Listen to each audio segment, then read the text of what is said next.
क्या आपको भी ज़्यादा सोचने की आदत पड़ गई है और हमेशा सोचते रहते हैं और एक्शन लेने से कतराते रहते हैं? क्या आप भी ओवर थिंकिंग का शिकार हो जा रहे हैं लेकिन आपको पता भी नहीं चल रहा है और ये आपको भीतर ही भीतर आपको खाए जा रहा है? चलिए जानते हैं ऐसा आखिर होता क्यों है। जैसे कि हम लोग इस भाग दौड़ भरी जिंदगी में रह रहे हैं और हर कोई तेज रफ्तार से आगे बढ़ना चाहता है और ये सही भी है। और आप किसी भी क्षेत्र में चले जाओ, आपको कंपटीशन तो मिलेगा ही और आपको उसका सामना भी करना होगा, नहीं तो आप पीछे छूट जाएंगे। आपको खुद को बेहतर बनाना ही होगा, चाहे आप किसी भी फील्ड में हो, जॉब करते हो या बिजनेस या फिर आप स्टूडेंट हो। जब हम लोग ज़्यादा सोचने लगते हैं तो कि अरे यार ये सब अब मुझसे नहीं होगा, अरे यार कितना चैलेंज है लाइफ में, तो दोस्तों मैं आपको बताना चाहूँगा कि आपको इससे बाहर कैसे निकलना है। अब आपको ओवर थिंकिंग से बाहर निकलना चाहिए। अब आपको ओवर थिंकिंग से बाहर निकलने के लिए आपको एक्शन माइंडसेट को अपनाना चाहिए और ये आपको वहाँ तक ले जाएगा जहाँ तक आपने कभी सोचा नहीं होगा। ओवर थिंकिंग से हमारे सोचने की क्षमता ना के बराबर हो जाती है, या यूँ कहें तो खत्म ही हो जाती है, या यूँ कहें कि हम इतने उदास हो जाते हैं कि हम लोगों को लगता है कि अब लाइफ में कुछ बचा ही नहीं।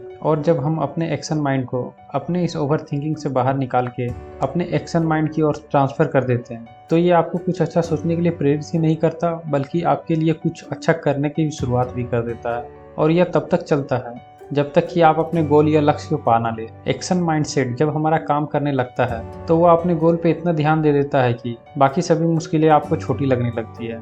जब आपका एक्शन माइंडसेट काम करने लगता है तो इसमें आलस की कोई भी जगह नहीं होती और ना ही काम टालने की। एक्शन माइंडसेट में एक व्यक्ति हमेशा तैयार रहता है और प्रतिदिन हमेशा छोटे छोटे स्टेप लेकर लगातार एक्शन लेते हुए आगे बढ़ते रहता है। अब आपको ऐसा लग रहा है कि अगर हम लोग सभी इस माइंडसेट का उपयोग चालू करते हैं तो सफलता आपसे दूर नहीं रहेगी। जी हाँ, आप बिल्कुल सही सोच रहे हैं। एक्शन लेना बहुत ही जरूरी होता है और हम अपने माइंडसेट के साथ अपने जीवन में कोई भी चीज जो आप हासिल करना चाहते हो कर सकते हैं। हमेशा एक्शन लेना बहुत ही जरूरी होता है। एक्शन माइंडसेट को समझने के लिए ज्यादा सोचने के बजाय आपको उसको नॉर्मल सोचने की आदत बनाना होगा। साथ ही आपको जितना जल्दी हो सके आपको एक्शन लेना होगा। एक्शन माइंडसेट बनाने के लिए मैं अब आपको कुछ टिप्स देना चाहता हूँ। पहला, बिजी रहने की आदत बनाएं। एक्शन माइंडसेट को डेवलप करने में समय लगता है। जब आप बिजी रहना शुरू कर देते हैं तो आपका सबकॉन्शियस माइंड इसे आपकी आदत में बदल देता है। और बिजी रहने का मतलब है एक्शन में रहना।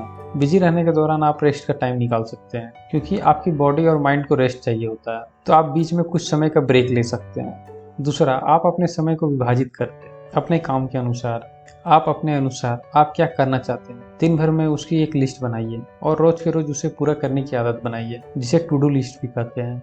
क्योंकि हमारा जो दिमाग है उसे अच्छी चीज़ों को बजाय बुरी चीज़ों की और ज़्यादा आकर्षित होता है।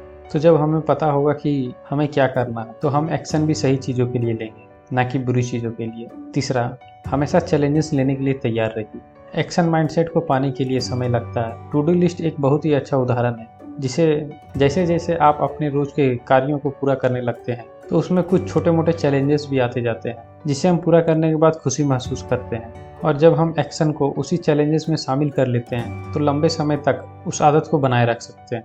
इसके लिए आप 21 डेज का चैलेंज भी ले सकते हैं और इसमें आप अपने लिए कुछ गोल सेट कर सकते हैं 24 घंटे में, कि मैं रोज के 3 घंटे निकाल कर कम से कम 1 घंटा एक्सरसाइज करूंगा जिससे कि मेरी बॉडी फिट रहेगी। 1 घंटा बुक्स पढ़ूंगा जिससे मेरी नॉलेज बढ़ेगी। रोज रात को डिनर करने के बाद मैं 1 घंटा वॉक पे जाऊंगा। इसी तरह से आप अपने अनुसार छोटी छोटी आदतें बनाएं और उसे 21 डेज के चैलेंज में सम्मिलित करें। आप अपने जीवन में जरूर एक बार 21 डेज का चैलेंज लें।